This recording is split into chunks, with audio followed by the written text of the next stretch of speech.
السلام علیکم ورحمۃ اللہ وبرکاتہ۔ تو انشاءاللہ ہم اپنا سبق شروع کرتے ہیں سورۃ الأعراف، آیت نمبر ہماری 74 سے شروع کریں گے انشاءاللہ۔ نحمدہ و نصلی علی رسول الکریم، اما بعد، فاعوذ باللہ من الشیطان الرجیم، بسم اللہ الرحمن الرحیم۔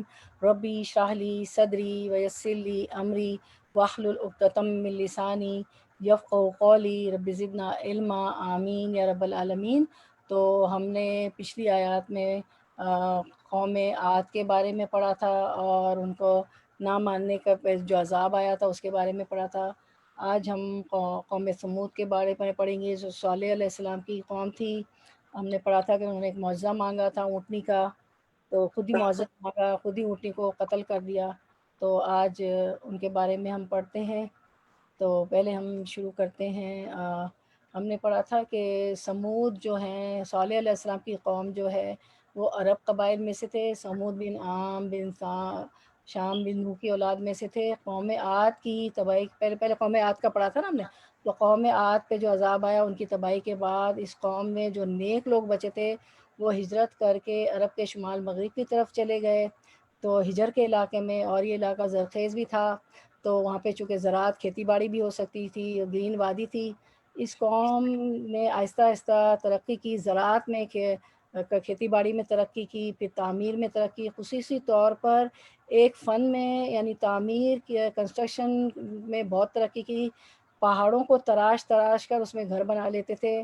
600 سال پہلے یہ قوم ہجر کے علاقے میں آباد تھی، خیبر سے 115 میل شمال مغرب کی طرف، مدینے اور شام کے آگے راستے میں، آنے والے راستے میں، اور صحابہ کرام اس راستے اور نبی صلی اللہ علیہ وسلم اس راستے سے گزرے تھے اور اس تباہ شدہ بستی کو دیکھا تھا۔ اس قوم کی طرف صالح علیہ السلام کو قوم ثمود کی طرف بھیجا گیا تھا، یہ ہم نے پڑھا تھا۔ اب ہم دیکھتے ہیں کہ ہر قوم کے اندر برائیاں ہوتی، تو صالح علیہ السلام نے ان کی اصلاح کی۔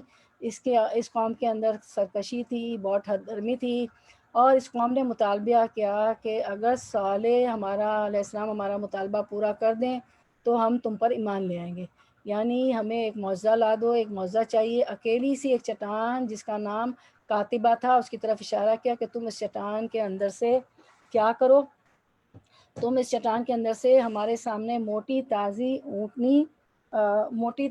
اونٹنی حاملہ اونٹنی ہے وہ لے آؤ، ٹھیک ہے، اور ہماری آنکھوں سے ہم دیکھیں۔ اگر اس چٹان سے، اس راک کے اندر سے اونٹنی نکال دکھاؤ گے تو ہم تم پر ایمان لائیں گے، مان جائیں گے کہ تم سچے پیغام ہو۔ تو حضرت صالح علیہ السلام نے اللہ تعالیٰ سے دعا کی، اللہ نے دعا قبول کی، ان کا مطالبہ مان لیا۔ اب ہم دیکھتے ہیں کہ انہوں نے کیا نافرمانی کی، وہ سارا آیتوں کے ذریعے ہم پڑھتے ہیں۔ تو ہم شروع کرتے ہیں آیت نمبر 74، جیسے کہ آپ اسکرین پہ دیکھ رہے ہیں۔ تو ہم آیت نمبر 74 سے پہلے تلاوت سن لیتے ہیں۔ 74 75 سورۃ الأعراف۔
تو ہم شروع کرتے ہیں ہمارا سبق. آیا number 74 word to word translation. وَاذْكُرُوا اور اذکروا یاد کرو اس جب جعلکم اس نے بنایا تمہیں خلفاء جانشین خلیفہ. خلیفہ کی جمع من بعدی بعد عادن عاد کے قوم عاد کے وبواکم اور بوا اس نے ٹھکانہ دیا کم تمہیں فی الارضی فی میں الارضی زمین تتخذون تم تخذون بناتے ہو تتخذون تم بناتے ہو من سہولہا من سے سہول سہول اس کی نرم مٹی یعنی اس کا میدان اس کی زمین من سہولیہ اس کی نرم مٹی سے قصوراً محلات قصور قصر کی جمع جیسے واحد جمع نیچے آپ دیکھ رہے ہیں. وطن ہتونا اور اس کا روٹ ورڈ بھی آپ دیکھ رہے ہیں تاہانون مطلب ہوتا ہے کارونگ کرنا. پہاڑوں کو تراشتے تھے نا تراش کے گھر بناتے. الجبالا پہاڑوں کو جبل ان کی جمع بیوتن گھروں میں بیتن کی جمع فذکروا پس اذکروا یاد کرو اعلیٰ نعمتوں کو. تو اعلیٰ جو ہے ایلیون کی جمع ہے اس کا روٹ ورڈ الف لام یا ہے. روٹ ورڈ بھی اسی کے اندر ہے واحد جو لکھا ہے نا اس کے اندر ہی الف حمزہ لام یا ٹھیک ہے. اللہ کی ولا و اور لا نہ تاسو تم اتو فساد کرو تاسو تم فساد کرو فی الارضی فی میں الارضی زمین مفسدین مفسد بن کر. رواں ترجمہ دیکھتے ہیں پھر ہم آیت کی طرف آتے ہیں انشاءاللہ. Running translation. یاد کرو وہ وقت جب اللہ نے قوم عاد کے بعد تمہیں اس کا جانشین بنایا اور تم کو زمین میں یہ منزلت بخشی کہ تم اس کے ہموار میدانوں میں عالی شان محل بناتے اس کے پہاڑوں کو مکانات کی شکل میں تراشتے ہو. پس اس کی قدرت کے کرشموں سے غافل نہ ہو جاؤ اور زمین میں فساد برپا نہ کرو. آیت کی طرف آتے ہیں تو اللہ تعالیٰ فرماتے ہیں قوم ثمود کا ذکر ہو رہا ہے صالح علیہ السلام کی قوم عاد کا تو ہم پڑھ چکے. تو وَاذْكُرُوا یاد کرو کیا یاد کرو اس قوم سے کیا کر اذ جعلکم خلفاء من بعد عاد کہ ہم نے تم کو جانشین بنایا عاد کے بعد. عاد کی قوم تباہ ہو گئی ہود علیہ السلام کی اپنے گناہوں کی پاداش میں. تو اس کے بعد قوم ثمود کو صالح علیہ السلام کی قوم کو خلیفہ بنایا. اور پھر اللہ تعالیٰ فرماتے اور کیا بواکم فی الارض اور اس نے ٹھکانہ دیا تم کو زمین میں. اور تم زمین میں کیا کرتے ہو زمین میں ہجر کی زمین نا ہم نے پڑھا نا ابھی تتخذون من سہولیا قصورا تم اس کی نرم مٹی میں اس کی زمین میں محلات بناتے ہو بڑے بڑے قصوراً قصر کی محل بناتے ہو. وطن ہتون الجبال بیوتن اور تم پہاڑ تراش کر کارونگ کرتے ہو پہاڑوں میں گھر بناتے ہو. بیوتن بیت کی جمع. تو اب کیا کرو اللہ نے تمہیں یہ نعمتیں عطا کی ان کے بعد خلیفہ بنایا اور زمین میں تم کو یہ ایک اللہ تعالیٰ نے ان کو تعمیر فن دیا تھا. کتنا اچھا ہنر دیا تھا نا ان کو کہ محلات بناتے تھے پہاڑوں کے اندر نہیں زمین پہ بڑے بڑے محل بناتے تھے اور پہاڑوں کے اندر تراش کے کارونگ کر کے گھر بناتے تھے. تو یہ کوئی آسان بات نہیں بڑا فن ہوتا ہے. تو اب اللہ تعالیٰ کہتے ہیں کہ پھر وَاذْكُرُوا آلَاءَ اللَّهِ تو اتنی ساری نعمتیں دی تو میری نعمتوں کو یاد کرو اور وَلَا تَعْثَوْا فِي الْأَرْضِ مُفْسِدِينَ اور تم زمین میں فساد مت کرو کرپشن مت کرو فسادی مت بنو. تو اب ہم دیکھتے ہیں کہ سہول جو ہوتے ہیں آپ نے دیکھا کہ سہال کی جمع ہے قصور جو ہے قصر کی جمع ہے. تو تن ہتونا کا لفظ ہم دیکھتے ہیں کہ وَاذْكُرُوا إِذْ جَعَلَكُمْ خُلَفَاءَ مِن بَعْدِ وَبَوَّأَكُمْ فِي الْأَرْضِ تَتَّخِذُونَ مِن سُهُولِهَا قُصُورًا وَتَنْحِتُونَ الْجِبَالَ بُيُوتًا. تو تنحتون جو آپ نے دیکھا کہ تاہانون اس کا روٹ ورڈ ہے یعنی کارونگ کرتے ہیں یعنی پہاڑوں کو کھودتے تھے بستیاں بناتے تھے گھر بناتے تھے. پہاڑوں کو تراش کے کر کے جو ہے گھر بنانا کوئی آسان کام نہیں ہے. پہاڑ کے اندر البتہ وہ ڈیزائن بھی بناتے تھے. تو ہم یہ دیکھتے ہیں کہ یہ کیسی ٹیکنالوجی تھی ماشاءاللہ. ہزاروں سال قدیم قوم ہونے کے باوجود فن تعمیر کے ماہر تھے. یہ دو طرح کے گھر بناتے تھے. سہولہ اس کے میدان میں جو ہے وہ محل بناتے تھے تو اور پہاڑوں کو تراش تراش کے گھر بناتے تھے. تو یقیناً میتھس بھی جانتے ہوں گے، کیونکہ میتھس کے بغیر، کیلکولیشن کے بغیر تو کچھ بھی نہیں ہوتا. ہم ایک ڈائننگ ٹیبل کا کور بھی لینے جاتے ہیں تو ہم دیکھتے ہیں کتنے میٹر چاہیے، کتنے انچ چاہیے، 1 میٹر سے اوپر، 2 میٹر سے کتنے انچ. تو ایک طرح کے سمجھ لیں اس وقت کے انجینئر تھے. ایک تو اور جو ہے کیا کرتے تھے کہ ان کی لگژریس لائف تھی، لگژریس لائف کے عادی تھے. بہت کچھ بنا رکھا تھا انہوں نے. اس کا مطلب ہے کہ ایسے ٹولز بھی ہوں گے نا، ایسے ٹولز بھی ہوں گے. ہم بھی کوئی کام کرتے تو ٹولز پہلے کیلا بھی ٹھوکتے تو ہمیں ہیمر اور ڈرل مشینوں چاہیے ہوتا، تو پتہ نہیں کیسے کیسے ٹولز ہوں گے. پھر ہم نے پڑھا کہ جسمانی طاقت بھی تھی، چٹانوں کو توڑنا آسان نہیں ہوتا ہے. اور یہاں پہ جو ہے سہولہ اس کے میدانوں میں جو ہے اس کی نرم مٹی میں قصور نہیں کہا، بیوت نہیں کہا گیا، کیا کہا گیا؟ قصور بناتے تھے، محل بناتے تھے.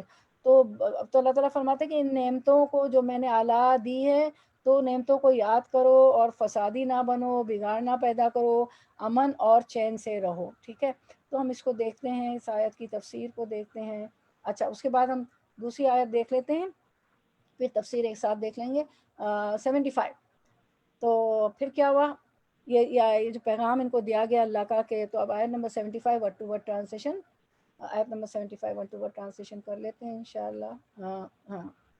اچھا، اس میں اب یہ بتایا جا رہا ہے کہ آیت نمبر 75، قالا بولے، کہا، الملأ سرداروں نے، الذین جنہوں نے، استکبروا تکبر کیا، من قومی اس کی قوم میں سے، للذین انہیں جو، استضعفوا کمزور سمجھے جاتے تھے، لمن ان کو جو، آمنا ایمان لائے تھے، منہم ان میں سے، اتعلمون کیا تعلمون تم جانتے ہو، اتعلمون کیا تم جانتے ہو، انا بے شک، صالحا صالح، مرسلون بھیجا ہوا ہے، من ربی اپنے رب کی طرف سے.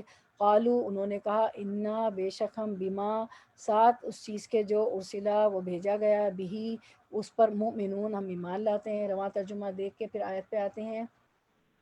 Running translation. اس کی قوم کے سرداروں نے جو بڑے بڑے ہوئے تھے، بڑے بنے ہوئے تھے. آپ کو پتہ ہے سردار تو بڑے ہی ہوتے ہیں قوم کے، جو بھی چودھری ہوتے ہیں، بڑے بڑے لیڈرز ہوتے ہیں، وہ تو بڑے ہوتے ہیں. اور جو ہے قوم کا یہ عالم ہوتا ہے کہ قوم جو ہے نا بڑے بڑے سرداروں کے اور اس کے پیچھے چلتی ہے. تو کمزور طبقے کے ان لوگوں سے ان بڑے بڑے سرداروں نے جو ایمان لے آئے تھے کہا، کیا تم واقعی یہ جانتے ہو کہ صالح اپنے رب کا پیغمبر ہے؟ تو کمزور طبقے کے لوگوں نے جواب دیا، بے شک جس پیغام کے ساتھ وہ بھیجا گیا ہے اسے ہم جانتے ہیں. آیت کی طرف آتے ہیں کہ قال الملأ الذین استکبروا، تو جو بڑے بڑے متکبر سردار تھے، انہوں نے غریب لوگوں سے پوچھا، من قومہ للذین استضعفوا، تو اپنی قوم کے غریب لوگوں سے پوچھا، کمزور لوگوں سے پوچھا، لمن آمنا منہم جو کہ ان میں سے ایمان لے آئے تھے، اتعلمون ان صالحا مرسلا، کہ کیا تم اس بات کا یقین ہے کہ صالح علیہ السلام جو ہیں وہ اپنے رب کی طرف سے بھیجے ہوئے پیغمبر ہیں. قالوا انا بما ارسل به مؤمنون، انہوں نے کہا کہ بے شک ہم تو اس پر پورا یقین رکھتے جو ان کو دے کر بھیجا ہے. یعنی جو دعوت توحید صالح علیہ السلام لے کر آئے ہیں. قوم سمود نے کہا وہ چونکہ فطرت کی آواز ہے، قوم سمود کے جو ضعیف لوگ تھے، کمزور لوگ تھے، چونکہ فطرت کی آواز ہے، ہم تو اس پر ایمان لے آئے ہیں. باقی رہی یہ بات کہ صالح واقعی اللہ کے رسول ہے جو ان کا سوال تھا، تو ان سے ان اہل ایمان نے مزاحمت ہی نہیں کی، کیونکہ ان کے رسول اللہ کی طرف ہونے کو وہ بحث کے قابل ہی نہیں سمجھتے تھے. ان کے نزدیک سمود علیہ السلام کی رسالت ایک حقیقت تھی، ایک صداقت تھی، اور جیسے کہ وہ واقعی رسول تھے. ٹھیک ہے. اس کے بعد ہم دیکھتے ہیں کہ آیت نمبر 75 انشاءاللہ، 75 ہاں 75 کو ساتھ کرتے ہیں.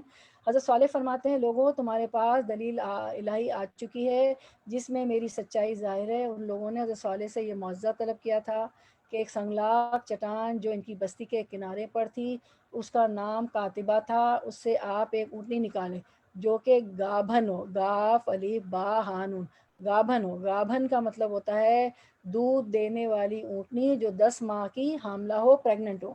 حضرت صالح علیہ السلام نے ان سے فرمایا کہ اگر ایسا ہو جائے تو تم ایمان قبول کر لو گے؟ انہوں نے پختہ وعدے کیے اور مضبوط عہد و پیمان کیے. حضرت صالح علیہ السلام نے نماز پڑھی، دعا کی.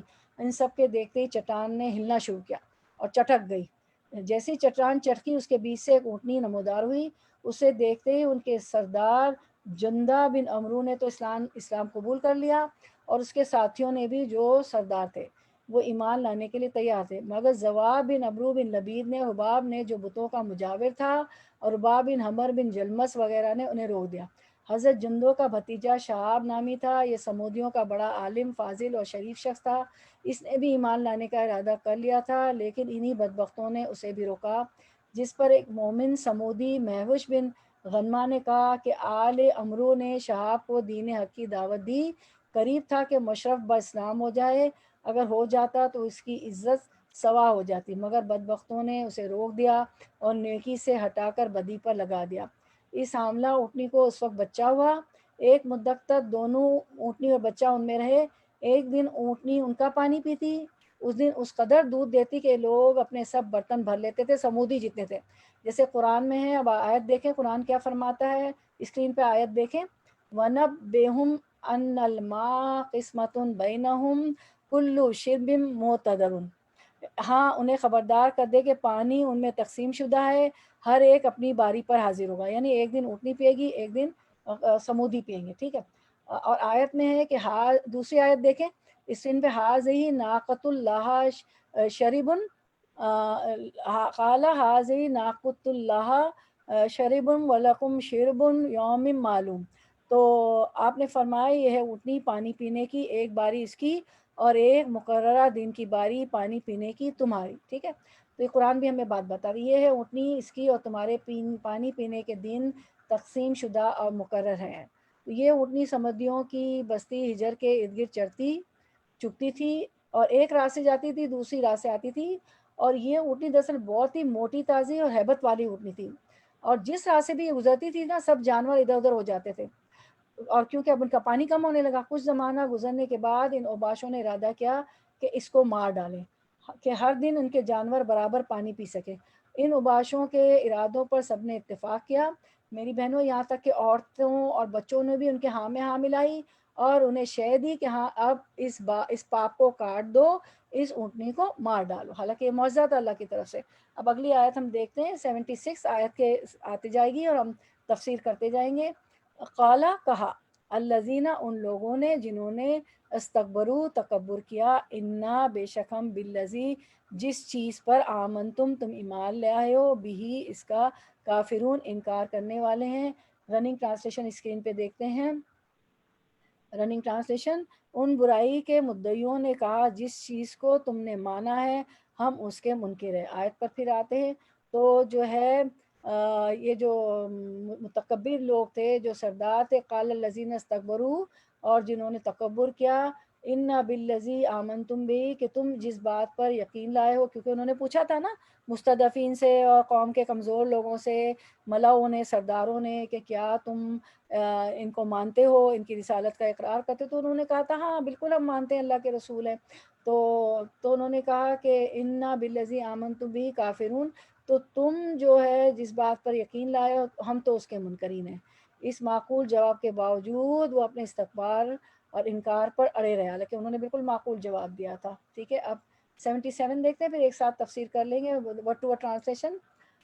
فَعَقَرُوا، پس انہوں نے کونچے کاٹ دی، ٹھیک ہے۔ عین قاف را، عقر اس کا روٹ ورڈ ہے، یعنی اونٹ یا اونٹنی دونوں کی کوچے کاٹ ڈالنا، الناقۃ اونٹنی کی، وہ اتو اور انہوں نے سرکشی کی، ان امرن حکم سے، ربہم اپنے رب کے، وقالو اور انہوں نے کہا یا صالح اے صالح، ایتنا لے آ ہمارے پاس، نہ پاس، ایتی لے آ نہ پاس ہمارے پاس، بیما جس کی تائیدونا، تا تو ایدو دھمکی دیتا ہے، نہ ہمیں، تائیدونا تو دھمکی دیتا ہے ہمیں، ان اگر کنتا ہے تو من المرسلین رسولوں میں سے۔ رننگ ٹرانسلیشن دیکھتے ہیں، پھر آیت کی طرف آتے ہیں، پھر انہوں نے اس اونٹنی کو پھر پس انہوں نے اس اونٹنی کو مار ڈالا اور پورے تمرد کے ساتھ اپنے رب کے حکم کی خلاف ورزی کر گزرے، اور صالح سے کہہ دیا کہ لے آ وہ عذاب جس کی تو ہمیں دھمکی دیتا ہے اگر تو واقعی پیغمبروں میں سے ہے۔ اب آیت پہ آتے ہیں، فاقرو ناقتا، کہ انہوں نے کیا کیا کہ اونٹنی کی کونچیں کاٹ ڈالی، وہ اتو ان امر ربہم، اور مجھے اللہ نے منع کیا تھا، ہم نے پچھلے درس میں پڑھا تھا کہ اس کی طرف بری نگاہ سے مت دیکھنا، تو پھر بھی انہوں نے کیا کیا کہ اپنے پروردگار کے حکم سے اتو، سرکشی کی، اتو ہوتا ہے سرکشی کرنا، بغاوت کی، ان امر ربہم، اپنے رب کے حکم کو نہ مانا، بغاوت کی، سرکشی کی، اور پھر بلیم گیم کہنے لگے، وقالو، اور کہا یا صالح، اے صالح، ایتنا بما تعیدنا، کہ جس کی آپ ہم کو دھمکی دیتے ہیں، جس عذاب کی، اس کو لے آؤ، ایتنا، ہم پر لے آؤ، اس کو منگوائیے، ان کنتا من المرسلین، اگر تم سچے پیغمبر، کیونکہ پیغمبر تو مان ہی نہیں رہے تھے، تو اگر تم سچے ہو تو اچھا چلو عذاب دکھا دو، عذاب لا کے دکھا دو۔ اب 78 میں ہم دیکھتے ہیں فَأَخَذَتْهُمْ، ورڈ ٹو ورڈ ٹرانسلیشن کرتے ہیں آیت نمبر 78 کا، پھر ایک ساتھ تفسیر کر لیں گے۔ پس، اخذت، پکڑ لیا، ہم انہیں، فاخذتہم، پس پکڑ لیا انہیں، الرجفۃ، زلزلے نے، فاصبحوا، تو اصبحوا، وہ ہو گئے، فی دارہم، اپنے گھروں میں، جاثمین، اوندھے منہ گرنے والے۔ تو اب ہم رواں ترجمہ دیکھتے ہیں۔ اب یہاں کیا لفظ آیا کہ ان کو عذاب کیسا آیا؟ رجفتن، ٹھیک ہے، رجفتن کا عذاب آیا، زلزلے کا۔ تو اب رواں ترجمہ، پس ان کو زلزلے نے، رواں ترجمہ دیکھیں، آخر کار ایک دہلا دینے والی آفت نے انہیں آ لیا، یعنی زلزلہ آیا، وہ اپنے گھروں میں اوندھے پڑے کے پڑے رہ گئے۔ اب آیت پہ آتے ہیں، یہاں رجفتن زلزلے کا ذکر ہے، دوسرے مقام پر صیحتن، چیخ کا ذکر ہے۔ آپ کو پتہ ہے اگر کوئی زور سے فائر ورکس بھی ہو رہے تھے اچانک، تو نارمل آواز سے زیادہ ہوتا ہے، یا کوئی بھی زور کی آواز ہو تو انسان ڈر بھی جاتا ہے۔ اور جو مریض ہوتے ہیں کچھ بیماریوں کے، جیسے تھائرائڈ وغیرہ، یہ وہ جو پلپٹیشن کے مریض ہوتے ہیں، تو ایک دم چیخ سے پلپٹیشن ہو جاتی، کہاں تو اتنی یہ زوردار عذاب تھا زلزلے کا، اور رجفتن اور صیحتن، چیخ کا، کہ کیا ہوا کہ وہ ایک دم گر پڑے، اوندھے منہ گر پڑے، اور ان کا وہ ختم ہو گئے۔ تو دوسری جو مقام پر صیحتن، چیخ کا لفظ ہے، جس سے معلوم ہوتا ہے کہ یہ دونوں قسم کا عذاب بیک وقت ان پر آیا، اوپر سے سخت چیخ اور نیچے سے زلزلہ۔ اب بیٹھے ہوئے ہم زلزلہ آ جائے تو ہم کتنے ہل جائیں گے، کوئی کسی کو نہیں دیکھے گا، ہم ایگزٹ کی طرف جائیں گے، کوئی سیڑھیوں سے بھاگے گا، کوئی ایلیویٹر سے بھاگے گا۔ تو ان دونوں عذابوں نے انہیں تہس نہس کر کے رکھ دیا، کیونکہ انہوں نے اللہ تو انہوں نے سرکشی کی، بغاوت کی اللہ کے حکم سے، خود ہی انہوں نے معاوضہ مانگا کہ کوئی اونٹنی، یا صالح اونٹنی لیا تو ہم تجھ پہ ایمان لائیں گے، اور اللہ تعالیٰ نے، انہوں نے دعا کی، ان کی دعا صالح علیہ السلام کی قبول ہوئی، اور انہوں نے چٹان بھی بتا دی تھی، چٹان کی طرف بھی، کتبہ کی طرف اشارہ کیا تھا، چٹان چٹکی، وہاں سے اونٹنی نکل آئی، اور پھر انہوں نے اس کے ساتھ ایک دن اس کے پانی پینے کا تھا، ایک دن ان کے پانی پینے کا تھا، تو ان سے برداشت نہ ہوا اور انہوں نے اس کو قتل کر دیا۔ اب ہم دیکھتے ہیں کہ ایک لمبی اس میں تفسیر ہے کہ کس طرح عورتوں کو آگے پیش کیا، یہ آج کی بات نہیں کہ عورتیں پیش کی جاتی کسی کام کے لیے نا۔ تو ہم دیکھتے ہیں یحییٰ علیہ السلام کو بھی اسی طرح ایک عورت کے کہنے پہ ان کا سر جو ہے پلیٹر میں لا کے دے دیا گیا تھا بادشاہ کو۔ تو ہم دیکھتے ہیں آیت 66، 67، 68، ٹھیک ہے، جی 67، ہاں، اچھا، اب ہم اس کی تفسیر دیکھتے ہیں کہ چنانچہ قرآن کریم میں فقط ذبوح فعقروہا، قوم صالح نے اپنی نبی کو جھٹلایا اور اونٹنی کی پونچیں کاٹ کر اسے مار ڈالا، تو ان کے پروردگار نے ان کے گناہوں کے بدلے ان پر ہلاکت نازل فرمائی اور ان سب کو یکساں کر دیا۔ آیت میں ہے کہ ہم نے سمودیوں کو اونٹنی دی جو ان کے لیے پوری سمجھ بوجھ کی چیز تھی، لیکن انہوں نے اس پر ظلم کیا۔ یہاں بھی فرمایا کہ انہوں نے اس اونٹنی کو مار ڈالا۔ بس اس فعل کی اسناد سارے ہی قبیلے کی طرف سے ہے، جس سے صاف ظاہر ہے کہ چھوٹے بڑے سب اس امر پر متفق تھے، حتیٰ کہ عورتیں بچے سب۔ امام ابن جریر وغیرہ کا فرمان ہے کہ اس کے قتل کی وجہ یہ ہوئی کہ اب آپ دیکھیں دو عورتوں کا ذکر آتا ہے نا، کہ ان عورتوں کس طرح عورتوں نے اپنے آپ کو پیش کیا، ایک عورت نے اپنی بیٹی کو پیش کیا، اور کس طرح ان کا قتل کیا گیا اونٹنی کا، ٹھیک ہے۔ تو ہم دیکھتے ہیں کہ اس طرح تفسیر میں ہم دیکھتے ہیں کہ آیت میں ہے کہ ہم نے سمودیوں کو اونٹنی دی جو ان کے لیے پوری سمجھ بوجھ کی چیز تھی، لیکن انہوں نے اس پر ظلم کیا۔ یہاں بھی فرمایا کہ انہوں نے اس اونٹنی کو مار ڈالا، بس اس فعل کی اسناد سارے قبیلے کی طرف سے، جس سے صاف ظاہر کے چھوٹے بڑے سب اس امر پر متفق تھے۔ امام ابن جریر وغیرہ کے فرمان ہے کہ اس کی قتل کی وجہ یہ ہوئی کہ انیزہ، اب غور سے سنیں، دو عورتیں، انیزہ بنت غنم بن انیزہ بنت غنم بن مجلو جو ایک بڑھیا کافرہ تھی، حضرت صالح علیہ السلام سے بڑی دشمنی رکھتی تھی، اس کی لڑکیاں بہت خوبصورت تھی۔ یہ آج کی بات نہیں کہ عورتیں پیش کی جاتی ہے، یہ قوم عاد و قوم سمود کا ہم نے کل پڑھا تھا کہ ابراہیم علیہ السلام سے پہلے کی قوم ہے، ٹھیک ہے، ابراہیم علیہ السلام کو تو 4000 سال بھی اگر لگا لے تو اس سے پہلے کی قوم ہے۔ تو اس طرح ایک عورت تھی جس کا نام صدقہ بن مایا بن زبیر بن مختار، یہ بھی حسن کے علاوہ مال اور حسب نسب میں بڑی ہوئی تھی، اس کا خاوند مسلمان ہو گیا تھا رضی اللہ تعالی عنہ۔ اس سرکش عورت نے خاوند کو چھوڑ دیا۔ اب یہ دونوں عورتیں لوگوں کو اکساتی تھی کہ کوئی آمادہ ہو جائے، ایک کی بیٹی خوبصورت تھی، ایک خود خوبصورت تھی، دو بیٹیاں تھیں اس کی، حضرت صالح علیہ السلام کی اونٹنی کو قتل کر دی۔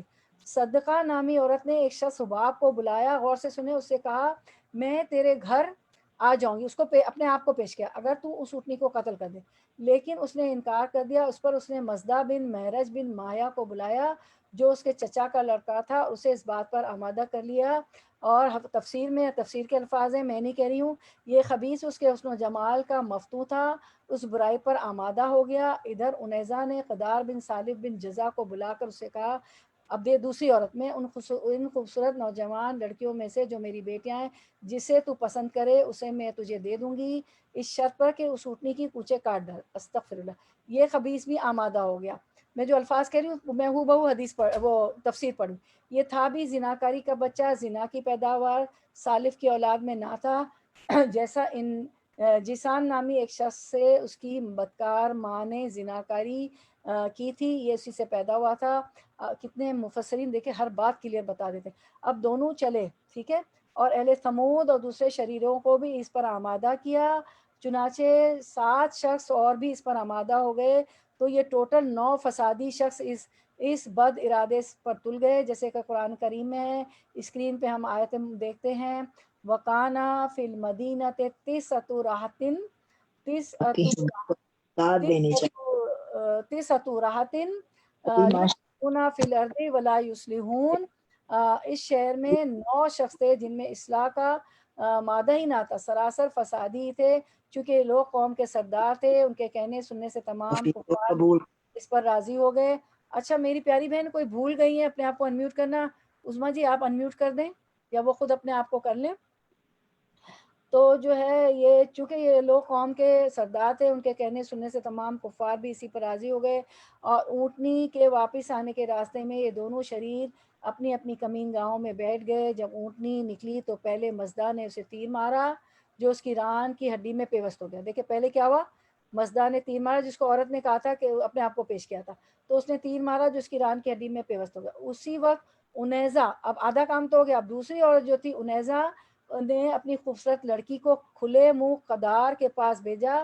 اس نے کہا قدار، اس کی لڑکی نے کہا، خوبصورت لڑکی نے، بیٹی نے، قدار کیا دیکھتے ہو، اٹھو اور اس کا کام تمام کر دو۔ یہ اس کی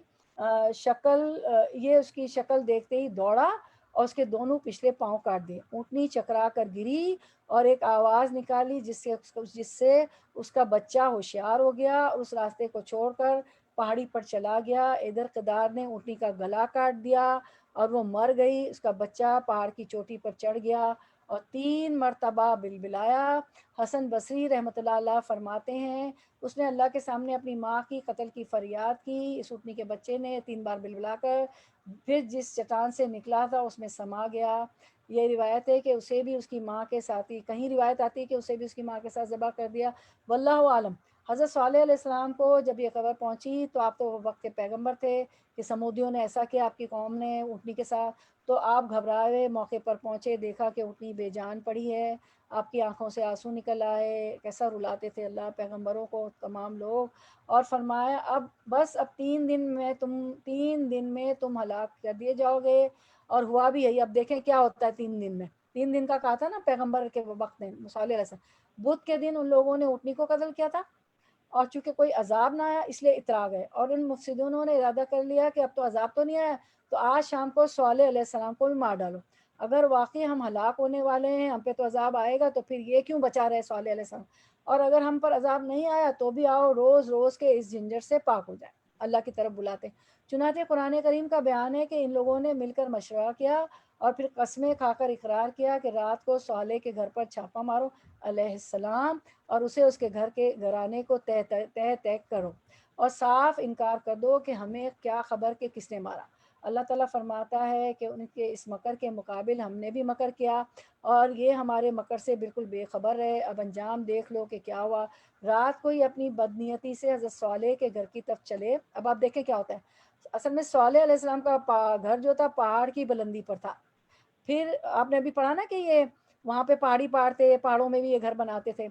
ابھی یہ اوپر چڑھ ہی رہے تھے کہ اوپر سے ایک چٹان پتھر کی لڑکی ہوئی آئی اور سب کو ہی پیس ڈالا۔ استغفر اللہ، ان کا تو یہ حشر ہوا۔ ادھر جمعرات کے دن تمام سمودیوں کے چہرے زرد پڑ گئے، جمعے کے دن ان کے چہرے آگ جیسے سرخ ہو گئے، اور ہفتے کے دن جو مہلت کا آخری دن تھا، تیسرا دن، ان کے منہ سیاہ ہو گئے۔ 3 دن جب گزر گئے اور چوتھا دن اتوار صبح ہی صبح سورج کے شروع ہوتے ہی اوپر سے آسمان میں سخت کڑاکا ہوا، جس کی ہولناک دہشت انگیز چنگاڑ نے ان کے کلیجے پھاڑ دیے، ساتھ ہی نیچے سے زبردست زلزلہ ہے۔ چیخ بہت بری چیز ہوتی ہے۔ معمولی انسان جو ابھی ہم نارمل بات کر رہی ہوں نا، اگر میں چیخوں، کوئی چیختا ہے تو واقعی میں تو پلپٹیشن کی مریض ہوں، میں تو گھبراہٹ ہوتی، بچے لڑنے لگے، زور سے بولنے لگے، اور کہیں کہیں مجھے کسی کا تعلق بھی نہ ہو کسی سے، اور میں سن لوں کہ کوئی لڑ رہا ہے کسی محفل میں، تو حالت بری ہوتی ہے۔ آپ کو پتہ ہے کچھ مریض ایسے ہوتے ہیں، اور کہاں کہ یہ اللہ کی طرف سے ایک چنگاڑ، ایک چیخ، تو آپ دیکھیں کہ کتنا کان کو ویسے پھاڑ دیتی نارمل اس سے، تو یہ تو اللہ کی طرف سے بڑا زبردست سخت عذاب تھا۔ تو جس کی ہولناک دہشت انگیز چنگاڑ نے ان کے کلیجے پھاڑ دیے، ساتھ ہی نیچے سے زبردست زلزلہ آیا، ایک ہی ساتھ ان سب کا ڈھیر ہو گیا۔ اب آپ دیکھیں کہ 2007 میں کشمیر میں زلزلہ آیا تھا، اگر آپ لوگوں کو یاد ہو۔ اس کے بعد کی ہمیں ڈیٹیلز آئی، تو اور کل بھی ہم نے پڑھا تھا پچھلے درس میں بھی کہ جب گناہ بڑھ جاتے ہیں، حدیث میں پڑھا تھا ہم نے، تو کیا ہوتا ہے کہ اللہ کا عذاب آتا ہے۔ تو وہاں بعد میں دیکھا گیا کہ ایسی ایسی خراب چیزیں، فحش کام ہو رہے تھے، عیاشی ہو رہی تھی، کہ کچھ مرد عورت جو ہے بے لباس بھی پائے گئے تھے۔ وہ سارے واقعات تو پھر ہمیں پتہ چلے تھے، سارا اخباروں میں ابھی آ جاتا ہے۔ تو دیکھیں عذاب جب آتا ہے، جب یہ چیزیں ہمیں بتاتی ہیں دنیا میں بھی، جو حدیثوں میں ہے اور آیتوں میں ہے کہ عذاب آتا ہے گناہ جب بڑھ جاتے ہیں۔ تو مردوں سے مکانات، بازار، گلی کوچے بھر گئے، کیونکہ پوری قوم پہ آیا تھا، مرد عورت بچے بوڑھے اول سے آخر تک سارے کے سارے تباہ ہو گئے۔ شان رب دیکھیے کہ اس واقعے کی خبر دنیا کو پہنچانے کے لیے اب کوئی میڈیا تو نہیں تھا، سوشل میڈیا نہیں تھا، واٹس ایپ نہیں تھا، ای میلز نہیں تھے، ٹیلی گرام نہیں تھا، اور جو ہے انسٹاگرام نہیں تھا، اور تو اس خبر کو دنیا کو پہنچانے کے لیے اب آپ سنیں، ایک کافرہ عورت بچا دی گئی، اللہ نے کافرہ کو بچا دیا۔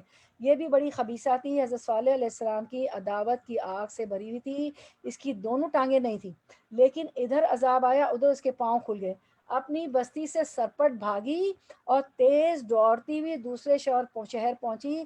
وہاں جا کر ان سب کے سامنے سارا واقعہ بیان کر ہی چکنے کے بعد واقعہ بیان کیا، اب جیسے ہی وہ واقعہ بیان کر چکی کے بعد اس نے پانی مانگا، ابھی پوری پیاس بھی نہ بجھی تھی کہ عذاب الہی آ پڑا اور وہیں ڈھیر ہو کر رہے گی۔ ہاں، ابو دغال نامی ایک شخص اور بچ گیا تھا، یہ یہاں نہ تھا، یہ اس وقت نہ تھا اس بستی میں، حرم پاک کی زمین میں تھا، لیکن کچھ دنوں کے بعد جب یہ اپنے کسی کام کی غرض سے حد حرم سے باہر آیا، اسی وقت آسمان سے پتھر آیا، اسے بھی جہنم واصل کیا۔ سمودیوں میں سے سوائے حضرت صالح اور ان کے مومن صحابہ رحم اللہ کے اور کوئی بھی نہ بچا۔ ابو دغال کا واقعہ اس سے پہلے حدیث میں بیان ہو چکا ہے، کہ قبیلہ ثقیف جو طائف میں ہے، مذکور ہے کہ یہ اس کی نسل سے ہے۔ عبد الرزاق میں ہے کہ اس کی قبر کے پاس سے رسول کریم صلی اللہ علیہ وسلم جب گزرتے تو فرمایا، جانتے ہو یہ کس کی قبر ہے؟ لوگوں نے جواب دیا، اللہ اور اس کے رسول کو زیادہ علم ہے۔ آپ صلی اللہ علیہ وسلم نے فرمایا، یہ ابو دغال کی قبر ہے، یہ ایک سمودی شخص تھا، اپنی قوم کے عذاب کے وقت یہ حرم میں تھا۔ تو دیکھیں حرم کو اللہ تعالیٰ نے جو ہے نا، وہاں درخت بھی نہ کاٹا جائے، قتل بھی نہ کیا جائے، تو بڑے امن کی جگہ ہے۔ تو اپنی قوم کے عذاب کے وقت یہ حرم میں تھا، اور یہ آتا بھی ہے نا روایتوں میں کہ قرب قیامت ایسی ایسی چیزیں واقع ہوں گی کہ کچھ نیک لوگ ہوں گے جو مدینہ چلے جائیں گے. اس وجہ سے اور جو ہے اس وجہ سے عذاب الہی سے بچ رہا، لیکن حرم شریف سے نکلا تو اسی وقت اپنی قوم کے عذاب سے یہ بھی ہلاک ہوا اور یہیں پر دفن کیا گیا. اور اس کے ساتھ اس کی سونے کی لکڑی بھی دفنا دی گئی. اس کے پاس ایک سونے کی لکڑی ہوتی تھی، چنانچہ لوگوں نے اس گڑھے کو کھود کر اس میں سے وہ لکڑی سونے کی نکالی. اور حدیث میں ہے کہ آپ سب نے فرمایا ثقیف قبیلہ اسی کی اولاد سے ہے. ایک مرسل حدیث میں یہ بھی ذکر موجود ہے کہ یہ بھی ہے کہ آپ نے فرمایا تھا اس کے ساتھ سونے کی شاخ دفن کر دی گئی تھی، یہی نشان اس کی قبر کا ہے، اگر تم اسے کھودو تو وہ شاخ ضرور نکل آئے گی. چنانچہ بعض لوگوں نے اسے کھودا اور شاخ نکال لی. ٹھیک ہے. اس کے بعد ہم دیکھتے ہیں کہ اچھا آیت نمبر 79 ہم کرتے ہیں انشاءاللہ ورڈ ٹو ورڈ ٹرانسلیشن. فتولا پس تولا وہ منہ موڑ کر چلا، انہم ان سے ہم ان، وقالا وہ اور قالا کہا، یا قومی یا اے قومی میری قوم، لقد البتہ تحقیق، دو تاکید لا اور قد، ابلغتکم پہنچا دیا میں نے تمہیں، ابلغ پہنچا دیا تو تمہیں، ابلغ پہنچا دیا تو میں نے کم تمہیں، ابلغتکم پہنچا دیا میں نے تمہیں، رسالتاً پیغام، ربی اپنے رب کا، ونصحت اور خیر خواہی کی میں نے، لکم تمہاری، ولیکن اور لیکن ملتا جلتا ہے نا ہمارے اردو کا، لا نہیں تحبونا تم پسند کرتے، تم حبون پسند کرتے، لا تحبونا نہیں تم پسند کرتے، الناصحین نصیحت کرنے والوں کو، ناصحین ناصح کی جمع پلورل آف دا ناصح. چلیں اب رواں ترجمے کی طرف آتے ہیں، پھر آیت کو دیکھتے ہیں. اور صالح یہ کہتا ہوا ان کی بستیوں سے، علیہ السلام ان کی بستیوں سے نکل گیا کہ اے میری قوم، میں نے اپنے رب کا پیغام تجھے پہنچا دیا اور میں نے تیری بہت خیر خواہی کی، مگر میں کیا کروں کہ تجھے اپنے خیر خواہ پسند ہی نہیں ہیں، تجھے اپنے ناصح اپنے نصیحت کرنے والے پسند ہی نہیں ہیں. تو ہم آیت کی طرف آتے ہیں. اچھا اب کیا ہوا؟ عذاب آ گیا. اب اللہ کا حکم ہی ہوتا ہے نا پیغمبروں کو. تو فتولا عنہم، تو اس وقت صالح علیہ السلام ان سے منہ موڑ کر چلے گئے، وقالا اور فرمانے لگے، یا قومی اے میری قوم، لقد ابلغتکم رسالتون اے میری قوم میں نے تو تم کو اپنے پروردگار کا حکم پہنچا دیا، رسالت ربی اپنے پروردگار کا حکم پہنچا دیا، ونصحت اور میں نے تمہاری خیر خواہی کی، ونصحت لکم میں نے تمہاری خیر خواہی کی، لا تحبون الناصحین لیکن تم لوگ خیر خواہوں کو پسند ہی نہیں کرتے. تم نے پیغمبروں کو پسند نہیں کیا. قوم عاد کا بھی یہ ہوا، قوم نوح کا بھی یہ ہوا، اور سب نے یہ کہا کہ ہم تو امین ہیں، ہم تو نصیحت کرنے والے ہیں، اور پیغمبر تو ہے اپنی قوم کے لیے بہت حریص ہوتے ہیں، اللہ کی طرف سے بھیجے جاتے ہیں. آپ سسم کے لیے کہا گیا سورۃ الکہف ہر جمعے کو پڑھتی ہیں، لعلک باخع النفس کا، اے نبی آپ سسم سے کہا گیا، اے نبی آپ تو اگر یہ ایمان نہیں لائیں گے کہ تو ان کے غم میں اپنے آپ کو ہلاک کر دیں گے. کہ اس حد تک اپنی قوم کو چاہتے ہیں اور ان کے ناصح ہوتے ہیں، نصیحت کرنے والے ہوتے ہیں. تو جو ہے آیت سے ہاں اچھا اب ہاں یہ بات جو تھی ہلاکت سے قبل کا خطاب ہے، یا پھر مفسرین کہتے ہیں کہ ہلاکت کے بعد اس طرح کا خطاب ہے. جس طرح رسول اللہ صلی اللہ علیہ وسلم نے جنگ بدر ختم ہونے کے بعد جنگ بدر میں مشرکین کی لاشوں سے خطاب فرمایا تھا. تو ہم دیکھ لیتے ہیں اس کی تفسیر. قوم کی ہلاکت دیکھ کر افسوس، حسرت اور آخری ڈانٹ ڈپٹ کے طور پر پیغمبر حق حضرت صالح علیہ السلام فرماتے ہیں کہ نہ تمہیں رب کی رسالت نے فائدہ پہنچایا، چنانچہ کیا نہ میری خیر خواہی ٹھکانے لگی، تم اپنی بے سمجھی سے دوست کو دشمن سمجھ بیٹھے، اور آخر اس روز بد کو دعوت دے لی. کیونکہ روز بد ہی تھا نا، عذاب کا دن تو برا دن ہوتا ہے. چنانچہ حضرت محمد صلی اللہ علیہ وسلم بھی جب بدری کفار پر غالب آئے، جب جنگ بدر فتح کر چکے اور غالب آ گئے، تو وہیں 3 دن تک ٹھہرے رہے بدر کے مقام پر آپ صلی اللہ علیہ وسلم. پھر رات کے آخری وقت اونٹنی پر زین کس کر آپ تشریف لے چلے، اور جب اس گھاٹی کے پاس پہنچے جہاں ان کافروں کی لاشیں ڈالی گئی تھیں جو ساری عمر آپ کو ستاتے رہے، آپ کے صحابہ کو ستاتے رہے، مکے میں نماز نہیں پڑھنے دیتے تھے، حرم شریف میں اوجریاں ڈالتے تھے، گند آپ پہ ڈالتے تھے، آپ کے صحابہ کو زمین پہ گھسیٹتے تھے، اور جو یمار اور یاسر اور وہ کہتے تھے احد احد احد، اتنا زمین پہ گھسٹتے تھے گرم تپتی ہوئی ریت میں کہ کھالیں چھل جاتی تھیں، تو اتنا ظلم کیا تھا۔ پھر جنگ بدر ہوئی، اللہ تعالیٰ نے پھر ہجرت کر کے گئے تو مدینے میں جنگ بدر ہوئی، وہ لوگ خود آ گئے تھے، چڑھائی کر دی تھی کفار مکہ نے۔ تو ہم دیکھتے ہیں کہ جب اس گھاٹی کے پاس آپ سسن پہنچے جہاں ان کافروں کی لاشیں ڈالی گئی تھی، تو آپ ٹھہر گئے، فرمانے لگے اے ابو جہل، اے عتبہ، اے شیبہ، اے فلاں، اے فلاں، بتاؤ رب کے وعدے تم نے درست پائے؟ میں نے تو اپنے رب کے فرمان کی صداقت اپنی آنکھوں سے دیکھ لی۔ حضرت عمر رضی اللہ عنہ نے کہا یا رسول اللہ، آپ ان جسموں سے باتیں کر رہے ہیں جو مردار ہو گئے؟ آپ نے فرمایا اس اللہ کی قسم جس کے ہاتھ میں میری جان ہے کہ میں جو ان سے کہہ رہا ہوں اسے یہ تم سے زیادہ سن رہے ہیں، لیکن جواب کی طاقت نہیں۔ سیرت کی کتابوں میں میری بہنوں ہے کہ آپ نے فرمایا تم نے میرا خاندان ہونے کے باوجود میرے ساتھ وہ برائی کی کہ کسی خاندان نے اپنے پیغمبر کے ساتھ نہیں کی، کیونکہ قریش کے قبیلے سے تھے، وہ سارے آپ کے خاندان والے تھے، تو بہت برائی کی۔ جب ویسے تو صادق و امین آپ کو کہتے تھے، جب آپ پہ نبوت آ گئی، آپ نبی بنے، تو وہ آپ کے سب سے آپ کے خاندان والے ہی دشمن بن گئے۔ تم نے میرے ہم قبیلہ ہونے کے باوجود مجھے جھٹلایا اور دوسرے لوگوں نے مجھے سچا سمجھا۔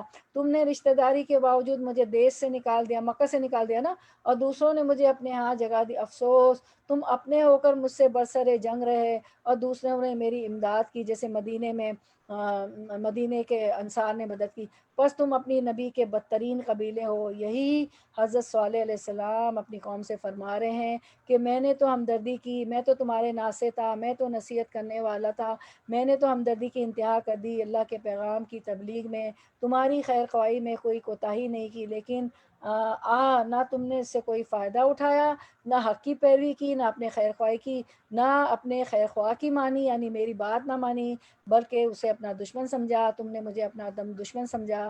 بعض مفسرین کا قول ہے کہ ہر نبی جب دیکھتا ہے کہ اب میری امت پر عام عذاب آنے والا ہے، انہیں چھوڑ کر نکل کھڑا ہوتا ہے، حرم مکہ میں پناہ لیتا ہے۔ واللہ عالم بالصواب۔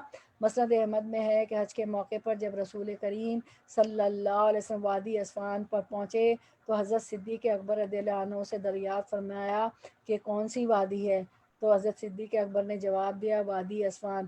فرمایا میرے سامنے حضرت ہود اور حضرت صالح علیہ السلام ابھی ابھی گزرے، اونٹنیوں پر سوار تھے جن کی نکیلیں کھجور کے پتوں کی تھی، کمبلوں کی تہمت بندھے ہوئے اور موٹی چادریں اوڑھے ہوئے تھے، لبیک پکارتے ہوئے بیت اللہ شریف کی طرف تشریف لے جا رہے ہیں۔ اللہ تو جو چاہے وہ کروا سکتا ہے، اللہ کے کی تو سارے فیصلے حکمت پر مبنی ہوتے ہیں۔ اب ہم دیکھتے ہیں کہ اچھا اب ہم دیکھتے ہیں آیت نمبر اچھا اب ہم دیکھتے ہیں کہ اس سے ہم نے کیا سبق لیا۔ اب ہم غور و فکر اور تدبر کرتے ہیں، آیت نمبر 74 دیکھتے ہیں کہ اللہ تعالیٰ نے فرمایا تھا، اس قوم کا ہم نے 74 سے شروع کیا تھا، وَاذْكُرُوا إِذْ جَعَلَكُمْ خُلَفَاءَ مِن بَعْدِ عَادٍ وَبَوَّأَكُمْ فِي الْأَرْضِ تنحتون من تتخذون من سهولها قصورا وتنحتون الجبال بیوتا فاذکروا آلاء اللہ ولا تعثوا فی الارض مفسدین۔ یاد کرو وہ وقت جب اللہ نے قوم عاد کے بعد تمہیں اس کا جانشین بنایا۔ اللہ تعالیٰ نے اس میں سارے انعام، ساری نعمتوں کا ذکر کیا۔ سب سے پہلے تو اللہ تعالیٰ فرماتے ہیں کہ قوم عاد جب ختم ہو گئی، ان پہ عذاب آیا، تو اس کے بعد جو ہے تمہیں ہم نے جانشین بنایا، یعنی قوم سمود سے کہا جا رہا ہے، صالح علیہ السلام کی قوم سے۔ پھر اس کے بعد اللہ نے کہا کہ تم کو زمین میں یہ منزلت بخشی کہ تم اس کے ہموار میدانوں میں عالی شان محل بناتے ہو۔ جو میدان تھے نا، چٹیل میدان، سہولہ، اس کے جو سہول تھے اس میں جو ہے محل بناتے تھے، اور اس کے پہاڑوں کو مکانات کی شکل میں تراشتے تھے، اور پہاڑوں کو میری بہنوں اس کو توڑ توڑ کے، آپ دیکھیں ایک پہاڑ اڑایا جاتا ہے تو کتنے ڈائنامیٹ سے اڑایا جاتا ہے۔ 35 ایئرس پہلے جو ہے آپ کو پتہ ہے کہ مکہ مکرمہ تو ویسے بھی پہاڑوں پر ہے، یہ ہائی ویز نہیں ہوتے تھے، مکہ مدینہ کے راستے پرانے تھے، ابھی تو بہت ایکسپریس ہائی ویز کھلے جس پہ آپ دیکھتی ہیں۔ تو میں نے اپنی آنکھوں سے دیکھا، راستے بند ہوتے تھے جب ہم مکہ مدینہ جاتے تھے بائی روڈ، تو وہ جو ہے نظر آتے تھے کہ کس طرح پہاڑوں کو بڑے گرینائٹ سے اڑایا گیا اور کتنی اس میں آوازیں ہوتی ہیں۔ تو یہ کوئی آسان کام نہیں ہوتا. تو ان کو اللہ تعالیٰ نے اس تعمیر فن میں جو ہے مہارت دی تھی. یہ کیسی ٹیکنالوجی تھی کہ آج بھی ہم ایسی ٹیکنالوجی نہیں دیکھتے. ہر وقت کی ٹیکنالوجی ہوتی ہے. تو اتنا بڑا انعام دیا تھا. اور یہ ایک لگژریس لائف تھی کہ سردیوں میں جو ہے وہ جو ہے پہاڑوں میں چلے جاتے تھے رہنے کے لیے، اور پھر جو ہے گرمیوں میں یہ محلات میں آ جاتے تھے، زمین پہ آ جاتے تھے پہاڑوں سے. تو اللہ تعالیٰ اپنی جو اعلیٰ ربی اپنی جو نعمتیں ہیں اس کو گنوا رہے ہیں کہ تم ہموار میدانوں میں عالیشان محل بناتے، اس کے پہاڑوں کو مکانات کی شکل میں تراشتے ہو، ایک کاروینگ کرتے تھے. ظاہر ہے ان کے پاس ٹولز بھی ہوں گے، پھر میتھمیٹکس بھی چاہیے. چھوٹی سی ہم بیڈ شیٹ لینے جاتے ہیں تو دیکھتے ہیں کہ کنگ سائز ہے، اس میں بھی چور سائز آ جاتا ہے تو ہم گن کے جاتے ہیں، ناپ لے کے جاتے ہیں. ٹیبل کور بھی ناپ، تو میتھس کے بغیر تو کوئی کام نہیں ہوتا نا. تو ان کے پاس پھر ٹولز بھی ایسے ہوں گے. تو اللہ تعالیٰ فرماتے ہیں کہ اس کی قدرت کی کرشموں سے غافل نہ ہو جاؤ اور زمین میں فساد برپا نہ کرو. ایک گھر جس میں آپ رہ رہی ہیں نا، اپارٹمنٹس اور گھر، تو اتنا اس کی آرکیٹیکٹ ہوتا ہے، وہ نقشے بناتا ہے. پھر جو ہے ریت، بجری، سیمنٹ، لکڑی، سریا، لوہا، اسٹیل، شیشے، ٹائلز، اوف اللہ اتنی چیزیں آتی ہیں. اگر یہ کب نے آپ نے قریب سے دیکھا ہو نا، تو اللہ کی کائنات میں غور و فکر کرنے کا موقع ملتا ہے، اللہ سے اور محبت بڑھتی ہے. مجھے موقع ملا اور یہ چیزیں میری جیسے دوست ہو گئی تھی. میں نے اپنی آنکھوں سے لاتی تھی، دیکھتی تھی. تو واقعی اللہ کی کائنات میں غور و فکر کا موقع ملتا ہے. پتھر رنگ برنگے، گرینائٹ رنگ برنگے چیزیں، الگ الگ طرح کی، جس طرح ہم کپڑے اور کھانے اور چیزیں، تو یہ کنسٹرکشن میں بھی ایسی اچھی اچھی پیاری پیاری چیزیں ہوتی ہیں نا. تو کہ اب تو ٹائلز یقین کریں 2 اور 3 میٹر کے لمبے لمبے آ رہے ہیں ماشاءاللہ. اگر مجھے کوئی کام کرنا پڑ جاتا، اللہ کا شکر انہوں نے بہت اچھا کام دیا. صحابیات بھی تاجرہ تھیں، بی بی خدیجہ بھی تاجر تھی، بزنس وومین تھی، کوئی منع نہیں ہے پردے میں، اور ہماری عزت نفس مجروح نہ ہوتی کو. تو مجھے کوئی اگر کام پڑنا پڑ جاتا تو میں کنسٹرکشن کہتی کہ اللہ سے بہت قریب ہوتا ہے انسان جو ہے نا، کیونکہ بہت سی چیزیں اس میں ڈل رہی ہوتی. جس طرح انہوں نے ٹولز ہوں گے، اور پھر اس میں میتھس کا بہت دخل ہوتا ہے. انفراسٹرکچر بنتے ہیں، پوری زمین آپ کی جو ہے ناپ کی جاتی ہے، بجلی کے تار بچھتے ہیں.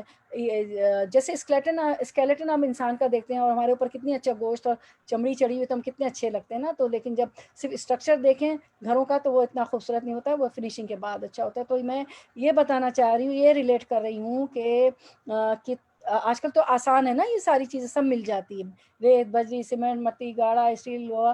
لیکن آپ دیکھیں کہ پہاڑوں کو تراشنا، اور پھر اس میں انہوں نے روایتوں میں آتا ہے کہ گول گول راستے بھی، ظاہر ہے آپ کو راستے بھی تو چاہیے نا چلنے کے لیے ایک گھر سے دوسرے گھر.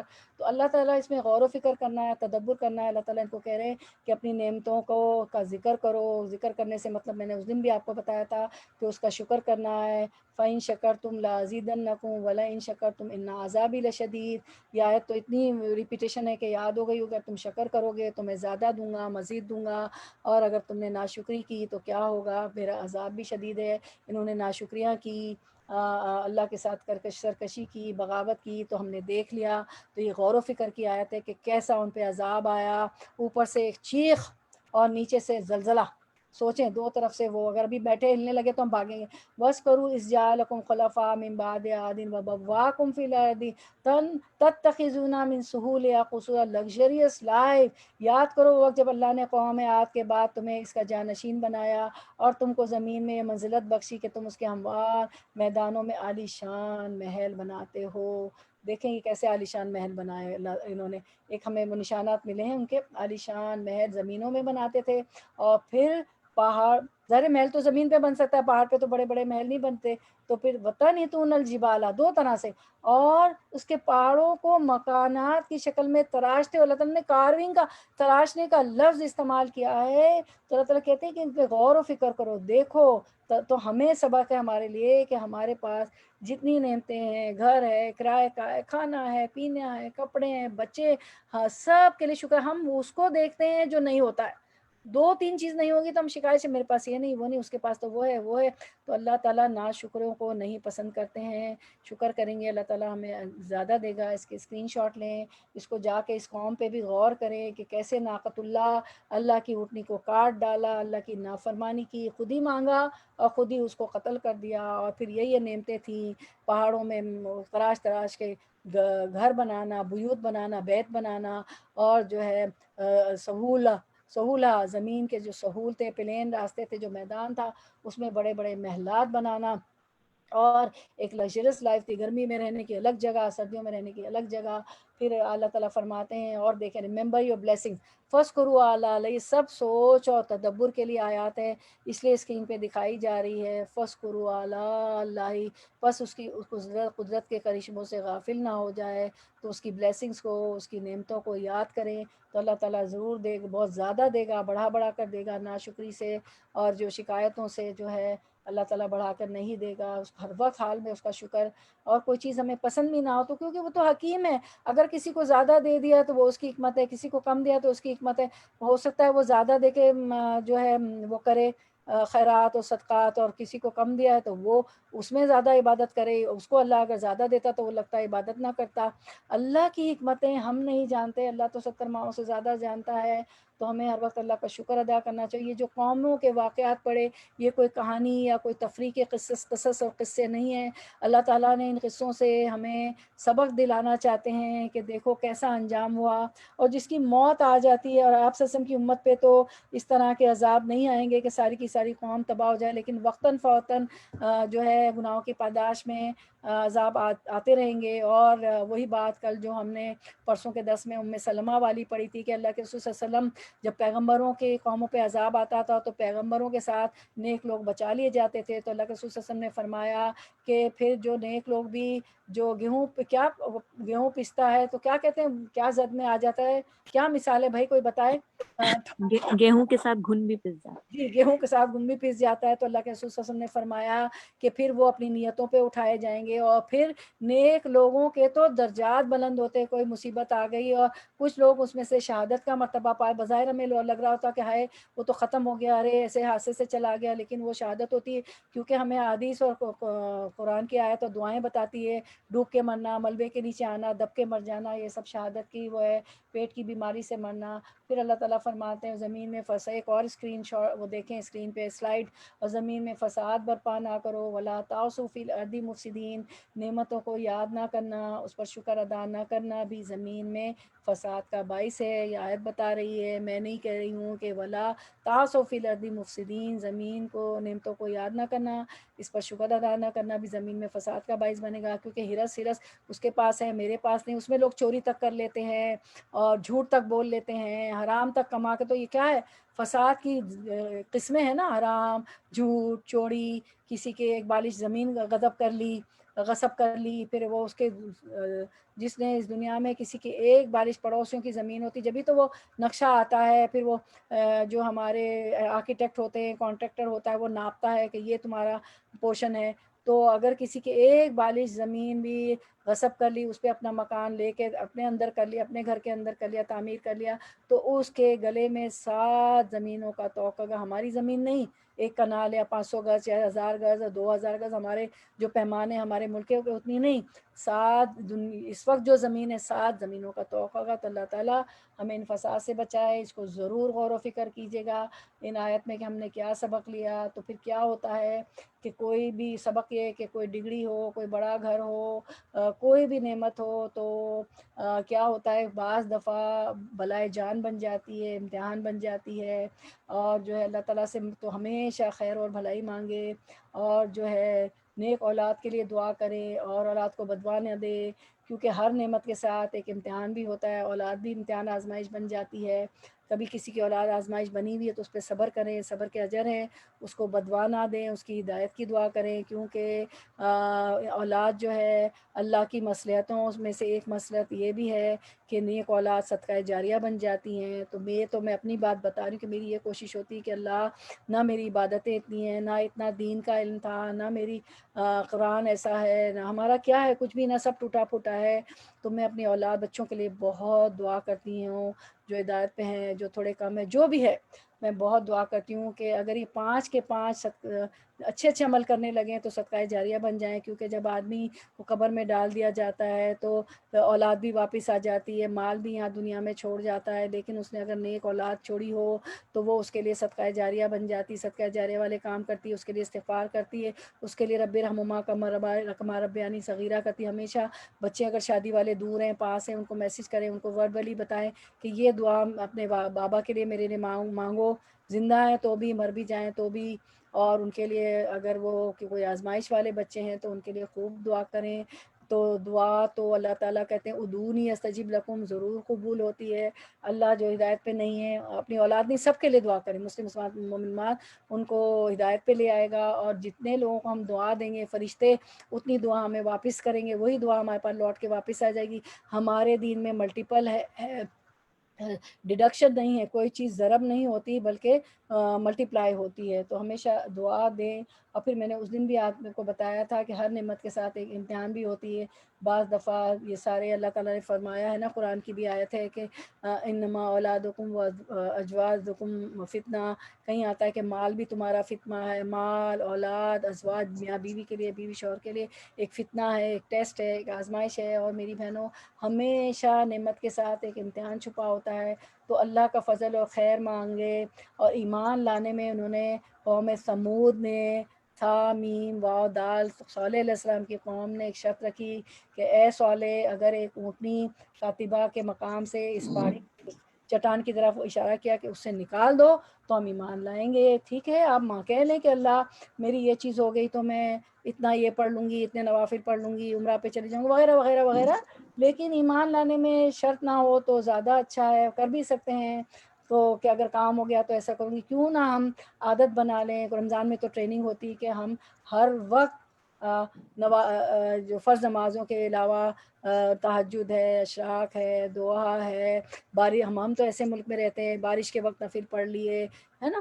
تو ہر وقت اذان کی دعا کریں، ہر وقت دعائیں کریں، اذکار، ذکر، اذکار، فجر صبح کے اذکار. آج کل تو رمضان ہے، آپ کر ہی رہی ہیں، صبح شام کے اذکار ہیں، ویا کا نستعین سے، اور پھر قرآنی و مسنون دعائیں. نہیں ٹائم ہے تو اپنی زبان میں کر لیں، اردو جو بھی ہماری زبان ہے اس میں کر لیں. تو بہت زیادہ ہم کوشش نہ کریں کہ حقوق العباد بھی اچھا کریں، حقوق اللہ بھی، عبادات بھی اچھی ہوں، اور جو ہے ہر وقت. اور پھر ایک بات میں نے اور بھی بتائی تھی کہ جو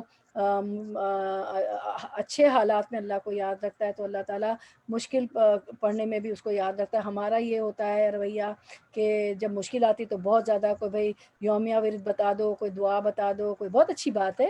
اور پھر جب مشکل میں تو یہ ہوتا ہے کہ انسان زیادہ الرٹ ہوتا ہے، بہت تیزی سے کام کرتا ہے، بہت اچھی بات ہے. مشکل میں تو بہت پڑھنا بھی چاہیے، بہت اللہ کے صفاتی ناموں کی وہ جو 11 مقبول دعائیں وغیرہ ہے. لیکن انسان یہ عادت رکھے ایز اے مومن اور مسلم کے ہر وقت ہمارا حقوق اللہ بھی اچھے ہوں، عبادات بھی اچھی ہوں، اذکار بھی اچھے ہوں، دعائیں بھی اچھی ہوں. اور حقوق العباد، بندوں سے بھی ہمارے جو حق ہمارے ہیں، رائٹس اینڈ ڈیوٹیز آپ چلتے ہیں، حقوق و فرائض ہمارے اچھے ہوں. شوہر سے، بچوں سے، رشتہ داروں سے قطع رحمی تو کرنا ہی نہیں ہے. قاطع رحم تو جنت میں جائے گا ہی نہیں. آج اگر کوئی ناراض ہے، رمضان کا مہینہ ہے، مجھے معلوم ہے آپ نے فون کر دیے ہوں گے جو دور ہے، اس کے جھک جائیں اور جو ہے ہیومیلیٹ ہو جائیں اللہ کے لیے. ٹھیک ہے، تو جو ہے ہم اپنی عادت ہی ایسی رکھیں. کیونکہ ایک ہوتا ہے اللہ مجھے جنت دے دے، اللہ یہ کام ہو جائے کر، ایک ہوتا ہے آپ سسم کا، نبیوں کا رویہ. آپ سسم پیر سوج جاتے تھے تو حضرت عائشہ فرماتی ہے آپ تو بخشے بخشائے. صحابہ کرام فرماتے تھے کیا میں اللہ کا شکر گزار بندہ نہ بنوں؟ تو شکرانہ کرنے سے تو ابھی آپ نے پڑھا وَإِن شَكَرْتُمْ لَأَزِيدَنَّكُمْ، اگر تم فَإِن شَكَرْتُمْ لَأَزِيدَنَّكُمْ شکر کرو گے تو میں زیادہ دوں گا. وَلَئِن كَفَرْتُمْ إِنَّ عَذَابِي لَشَدِيدٌ. یہاں کفر کفر کے معنی میں نہیں ہے، یہاں کفر جو ہے ناشکری کے معنی میں ہے. تو اللہ تعالیٰ زیادہ دے گا ہمیں. تو آلویز ایسا رکھیں، کوئی بات نہیں، کوئی کام نہ ہونے کے لیے بھی آپ کر سکتی ہیں، لیکن ویسے ہماری روٹین میں ہونا چاہیے ایز اے قرآن کے اسٹوڈنٹ اور ایز اے مسلمان مومن مسلم کے ہم جو ہے ویسے ہی سارے اچھے کام کرتے چلے. انشاءاللہ اللہ تعالیٰ ہمیں توفیق دے. اور جو ہے اگر نہ کہے کہ کام ہو گیا تو ایسا کروں گی، یہ نہ کہے کہ دعا قبول نہیں ہوتی، دعا قبول نہ ہو تو صبر کرے، کیونکہ 3 طرح سے دعا تو مل ہی جاتی ہے ہمیں، آپ کو معلوم ہے. یا تو کوئی بلا آتی ہوئی ٹل جاتی ہے، یا تو اس وقت دنیا میں مل جاتی ہے، یا پھر جو ہے آخرت میں اس کے ہم ڈھیر دیکھیں گے. جبکہ ہم ایک ایک نیکی کو ترس رہے ہوں گے تو بندہ کہے گا کہ کاش میری ایک دعا بھی قبول نہیں ہوتی. تو ایمان کا لیول اپ اینڈ لو ہوتا رہتا ہے. تو جب حضرت ابوبکر صدیق کو حضرت حذیفہ بن یمان راستے میں ملے تو حذیفہ رضی اللہ عنہ نے کہا کہ حذیفہ منافق ہو گیا، منافق ہو گیا، منافق ہو گیا. گیا تو اللہ کے حضرت ابوبکر صدیق نے فرمایا ہاں میرا بھی یہ حال ہے، منافق ہو گیا. فوراً وہ جو ہے اپنے آپ کو دیکھتے تھے کہ منافق تو نہیں ہو گیا. آپ صلی اللہ علیہ وسلم کے پاس تشریف لے جاتے ہیں. اللہ کے رسول صلی اللہ علیہ وسلم جب آپ کی محفل میں ہوتے ہیں تو ہمیں ایسے لگتا ہے گویا ہم جنت دوزخ کا ذکر سن رہے ہوتے تو آنکھوں سے دیکھ رہے ہیں. جب یہاں سے چلے جاتے ہیں تو ہمارے شغل ہمارے اموال ہونا و اولاد ہونا، ہمارے اہل و عیال اولاد اور ہمارے کام کاج کاروبار میں ہمیں لگتا ہے کہ وہ کیفیت ہماری ایمان کی نہیں رہی. تو اللہ کے رسول صلی اللہ علیہ وسلم نے فرمایا اگر ہر وقت ایسی کیفیت رہے جو میری محفل میں رہتی ہے تو پھر جو ہے فرشتے تمہارے بستروں پہ تم سے مصافحہ کرنے لگیں. تو چلے اب ہم نعمتوں کے لیے دعا کر لیتے ہیں. اسکرین پہ لا بھی دی ہماری ماں بہن نے، اللہم انت ربی لا الہ الا انت خلقتنی وانا عبدک وانا علی عہدک ووعدک ما استطعت اعوذ بک من شر ما صنعت ابوء لک بنعمتک علی وابوء بذنبی فاغفر لی فانہ لا یغفر الذنوب الا انت. سید الاستغفار ہے، تمام جتنے استغفارات ہم پڑھتے ہیں اس کی سردار ہے، سید ہے. رسول اللہ صلی اللہ علیہ وسلم نے فرمایا جس نے اس دعا کے الفاظ پر یقین رکھتے ہوئے دل سے ان کو کہہ لیا اسی دن اس کا انتقال ہو گیا شام ہونے سے پہلے تو وہ جنتی ہے. اور جس نے اس دعا کے الفاظ پر یقین رکھتے ہوئے رات میں ان کو پڑھ لیا پھر اس کا صبح ہونے سے پہلے انتقال ہو گیا تو وہ جنتی ہے. آپ دیکھیں ہماری عمریں کم ہے لیکن کیسی کیسی اللہ تعالیٰ نے، آپ اللہ کے رسول صلی اللہ علیہ وسلم نے ہمیں دعائیں بتائی ہیں کہ جنت ہمارے لیے آسان ہے، بس ہم لینے والے بنے بنائے نوالا حلوہ تیار ہے، بس لے کے پڑھنے کی دیر ہے. ایک اور دعا پڑھ لیتے ہیں انشاءاللہ. اسکرین پہ دیکھیے، بری گھڑی سے برے وقت سے اللہم، کیونکہ ان پہ عذاب آیا، برا وقت آ گیا. یہ بھی سب آپ لوگ ویا کر نستعین میں صبح شام پڑھتی ہیں، مجھے پتہ ہے پڑھتی ہیں. یہ تو ایک تذکیر ہے، یہ تو ایک تذکرہ ہے، ایک تو ایک یاد دہانی ہے. یہ جو کلاسز ہوتی ہیں، درس کی محفل ہوتی، اللہم انی اعوذ بک من یوم السوء ومن لیلۃ السوء ومن ساعۃ السوء ومن صاحب السوء ومن جار السوء فی دار المقامتی. اور ہم اس لیے بھی دعائیں پڑھ رہے ہوتے ہیں کہ قبولیت کی گھڑی ہوتی ہے اور وہ ریلیٹڈ بھی ہوتی ہے ہماری آیات سے. اے اللہ بے شک میں تیری پناہ مانگتی ہوں برے دن سے، بری رات سے، بری گھڑی اور برے دوست سے، اور رہنے کی جگہ میں برے ہمسائے سے. تو اللہ تعالی ہمیں قرآن و سنت پہ عمل کرنے والا بنا دے. جو کچھ پڑھا اور سنا انشاءاللہ پرسوں ہمارا قوم لوط پہ شروع ہوگا. سورۃ الاعراف میں تمام نبیوں کے واقعات ہے اور مجھے بہت اچھا لگا یہ آیات کیونکہ ہمارے سبق میں آ گئیں، کیونکہ ہماری کافی بہنیں چاہتی تھیں کہ کیا نبیوں کے واقعات پہ کوئی درس نہیں ہو سکتا. تو میری بہنوں آیات سے، قرآن سے ہی سارے ہمیں ٹاپکس ملیں گے اور قرآن سے ہی بہت سی باتیں انشاءاللہ کور ہو جائیں گی. ٹھیک ہے، تو چلے ہم اس پہ کنکلوڈ کرتے ہیں. اللہ تعالیٰ آپ لوگوں کا آنا بیٹھنا قبول فرمائے. وآخر، اور انشاءاللہ ہماری پرسوں ملاقات ہوگی. وآخر دعوانا ان الحمد للہ رب العالمین. سبحانک اللہم و بحمدک اشہد ان لا الہ الا انت استغفرک واتوب الیک. السلام علیکم ورحمۃ اللہ وبرکاتہ. زیادہ سے زیادہ لوگوں کو بتائیں کہ اس طرح کی ہم آیات پڑھ رہے ہیں کہ کس طرح کا عذاب آیا ان قوموں پہ جنہوں نے مان کے نہیں کیا. مجھے معلوم ہے آپ لوگ سب کو کہتی ہیں، ریکارڈنگ بھی بھیجتی ہیں. چلیں پھر میں اگر کسی کو کچھ نہیں پوچھنا تو میں آپ لوگوں کی اجازت سے میٹنگ کو اینڈ کرتی ہوں. السلام علیکم آپا، میرے ایک دو کوئسچن ہیں کوئک، اگر آپ کو فرصت ہے تو بتائیں. جی بالکل، موسٹ ویلکم، موسٹ ویلکم. حاضر